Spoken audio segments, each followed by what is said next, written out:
In this update, we are going to take a break from construction and do a little bit of testing. I'm going to pull out a test train made up of random cars that I just happen to have in the lower industrial yard and bring them up to the mill area and see if we can spot them at the various sidings to test out the track work basically and connectivity. Bear in mind that this is a very rough edit. I wasn't intending to spend a whole lot of time making this look terribly pretty. It's rather a long video, so either take it in pieces or grab your favorite beverage and have at it. We open with our train coming through the wall and taking the main line switch that runs up the grade into the mill yard.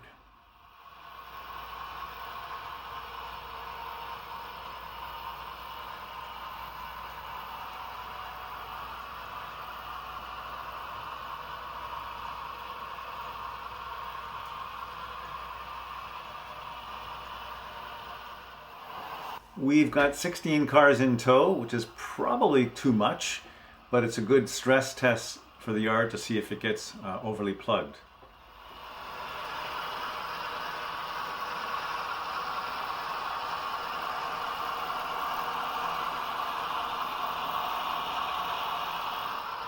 Bear in mind that the yard is deceptively empty. In a real operating scenario, there will, of course, be cars in the yard already, so we won't have as much flexibility in terms of capacity for switching out cars.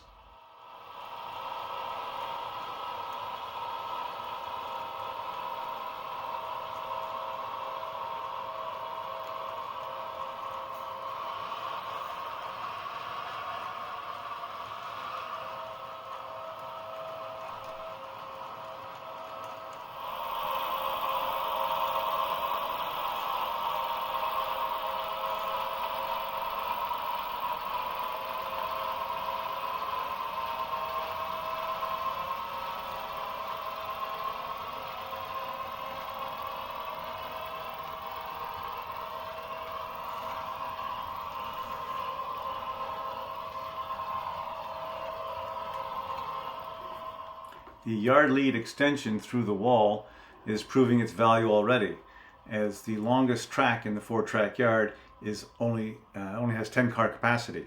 So we know for sure we have to at least double over our train.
This operating session was literally filmed by the seat of my pants.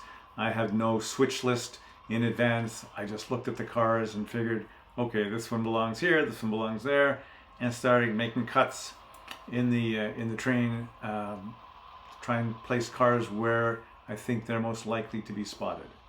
So this first cut is separating out the chassis covered hopper, which would be carrying, I'm guessing, lime for the reclassification process down at the pulp mill.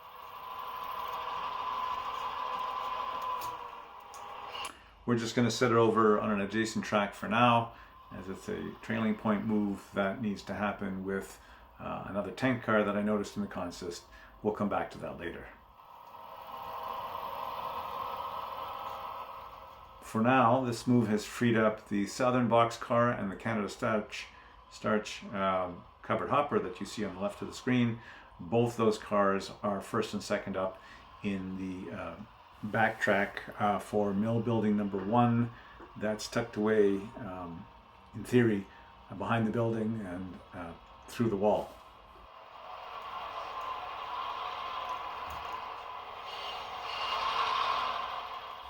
We have to run around these tracks now.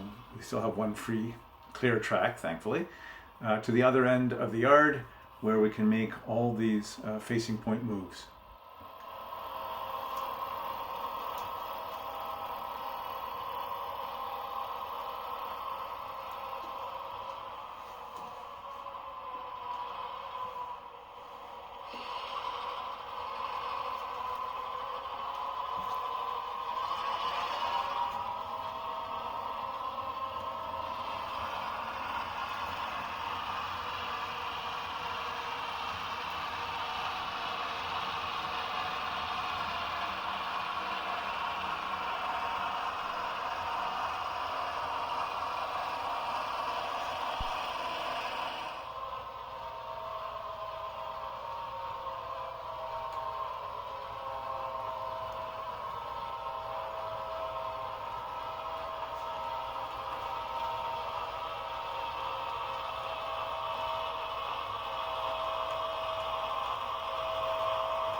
According to our non-existent switch list, I'm going to say that tank car has got caustic soda for the pulp mill.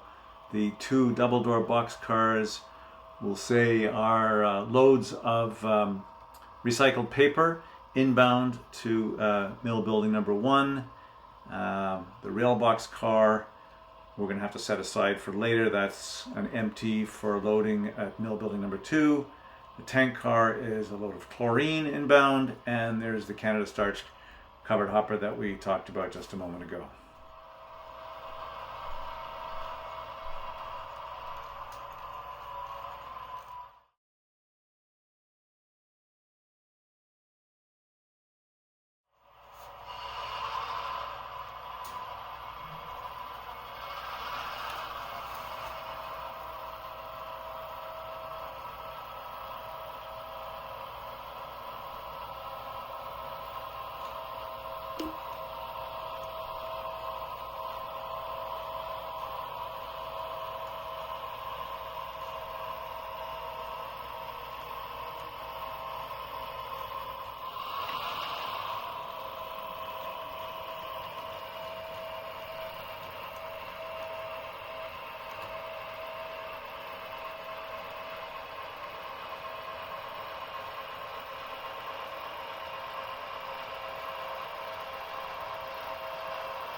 We can't spot the recycled paper just yet because we still have to come back and get that southern box car and put it on top of the starch car, and we have to set aside the chlorine tank, and the empty rail box car.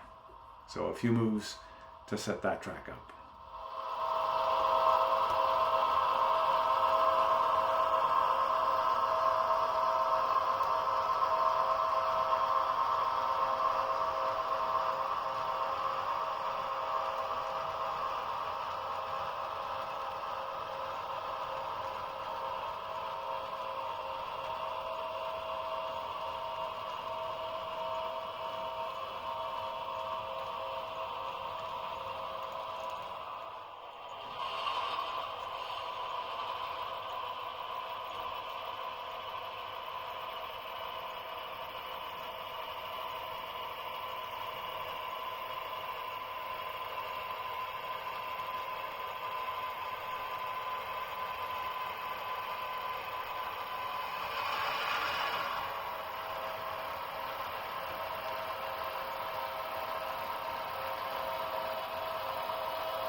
We'll just leave these cars here momentarily while we go and grab the other cut of cars with the southern box car on the tail end so we can shove that one in.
Luckily, our switching lead down the grade is quite long, so we can grab both cuts of cars at once, pull back, clear the turnout, and shove in the 2 loads of recycled paper.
We've now got that tank car of caustic soda on the tail end of this movement, and so we're going to set that over on the adjacent track, coincidentally on top of the car of lime that's going to the pulp mill with the caustic soda.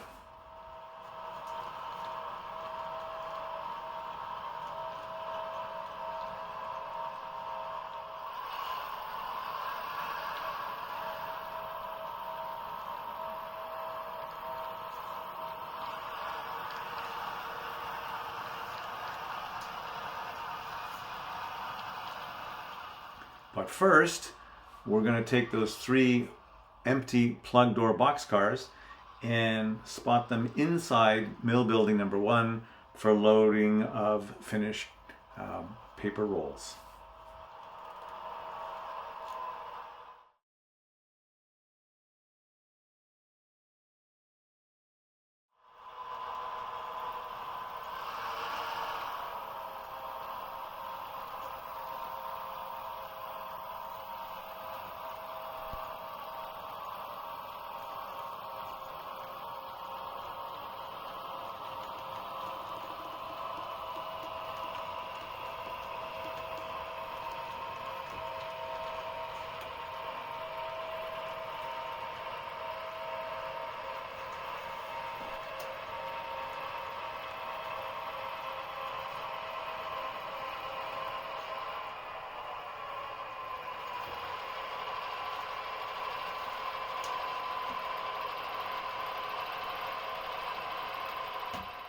We left a couple of cars foul of the turnout to the mill building, so we're just going to gently couple on and shove them clear out of the way.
Now we're just tidying up a little bit to make sure that we can run around those cars.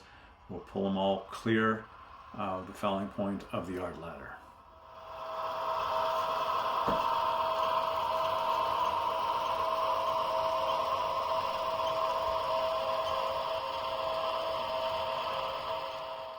And now it looks like we're going to pull them down a little further to clear the turnout that allows us to make the switchback move to spot the chlorine tank car.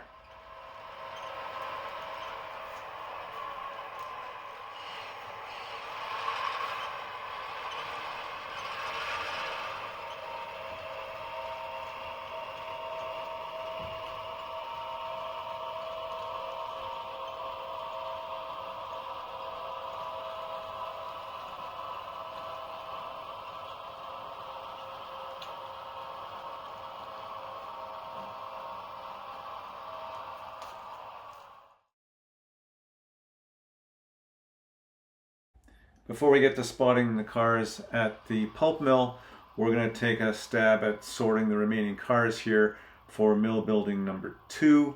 Looks like we have a bunch of empty rail box type cars for loading finished paper, as well as a car of titanium oxide, which will go on the liquid chemical track beside mill building number 1.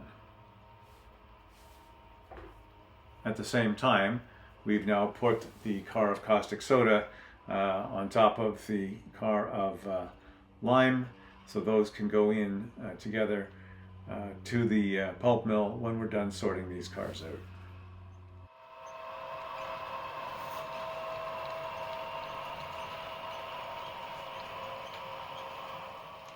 We're roughly at the halfway mark of this video, so maybe a good time to take a break, but for those who want to continue through, I've taken the liberty of speeding up the next sequence, which is just a bunch of back and forth to sort the cars out in the right order. I hope you don't mind. I figured most people would not necessarily want to watch too much back and forth, back and forth, back and forth. So here we go, a little faster. In case you're wondering, no, your speakers haven't died. There's no sound when you speed up the film. Well, there is sound, but it sounds like a whine, so I deleted or muted the sound for this sequence.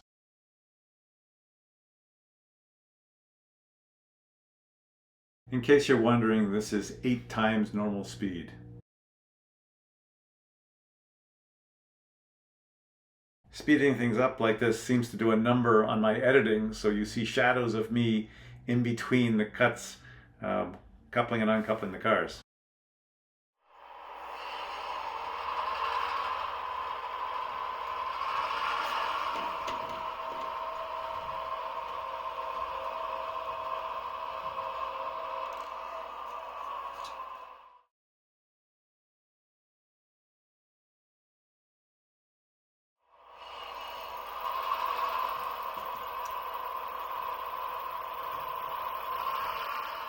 I suppose we could have completed this work and just gone ahead and spotted the 3 box cars and titanium dioxide tank down at mill building number 2, but for some reason the crew decided to go and spot the chlorine tank cars, so that's what we're going to see next.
just when things were going so well, now that we're handling a real dangerous commodity like chlorine, we go on the ground.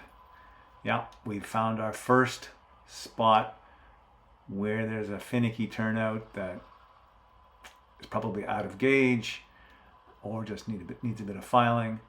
But the cars went through, but the locomotives didn't. They are riding the points and climbing up over the closure rail. So I'm going to have to come back to that and see what adjustments need to be made to the turnout.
Next up are these 4 cars here, and they need to be set over to track number 1, and the power has to run around to make the trailing point moves.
Before we can spot the 2 loads of coal, obviously we have to pull the empties, so we're going to shove the loads down clear of the turnout for the lead down to the coal dumper, and then go in and fetch the empties.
I'm going to leave the empties here momentarily so we can run around them and then set them over to a clear track in the yard, which will form basically the outbound departure from the mill yard once all the switching is complete.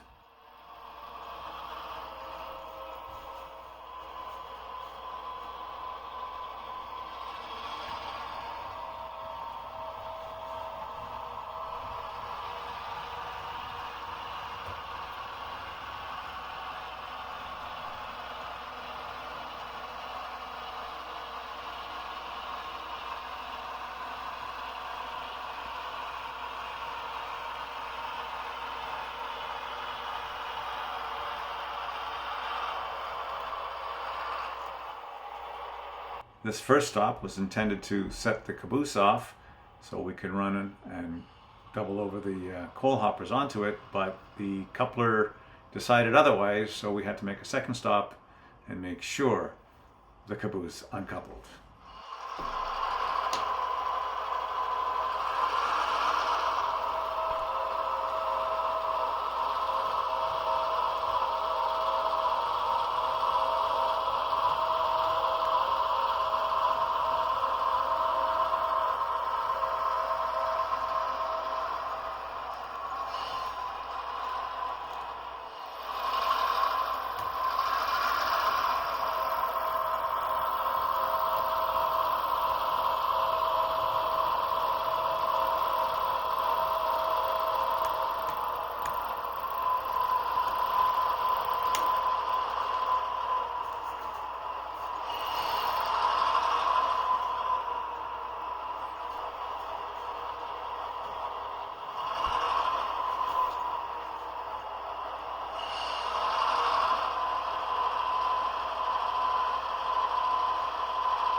This completes the outbound move for the only cars that we had available to release from the mill area to take back to the rest of the layout.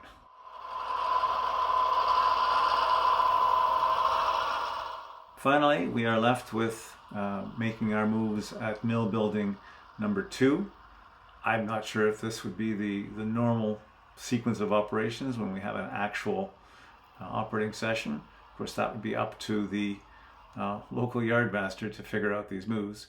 But here we are at mill number 2, spotting the last 4 cars, 3 empties, 4 loading finished paper, and 1 load of titanium dioxide.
And there was our second glitch of the night. Not terrible, it just seems to be a momentary loss of power as the locomotives went over the turnout. Not sure if it's the points or the frog, but I'm sure that's an easy fix, and we'll have a look at that after the operating session is over.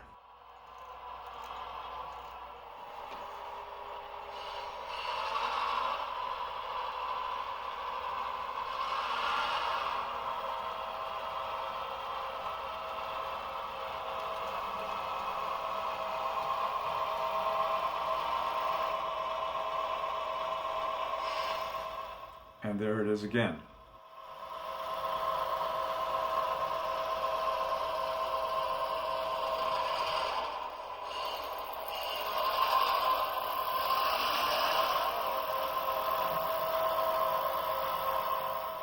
Interesting that it doesn't happen on the diverging route.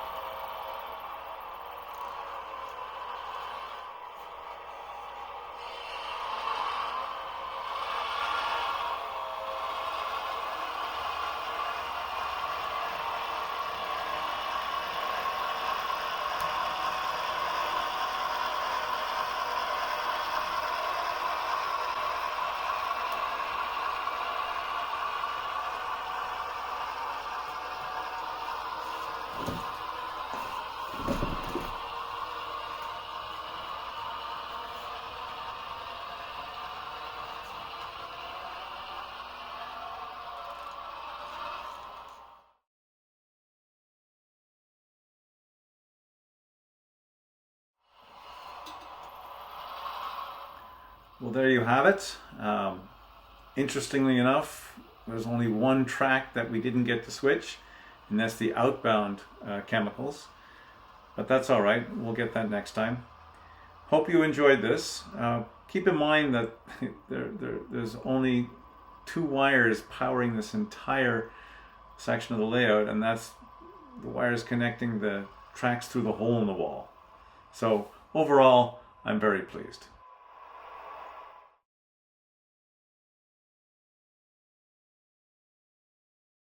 As always, thank you for watching. If you enjoy layout improvement videos, here are a few others that you may find interesting. If you're not already a subscriber, you can click on the logo on the top right-hand corner of your screen.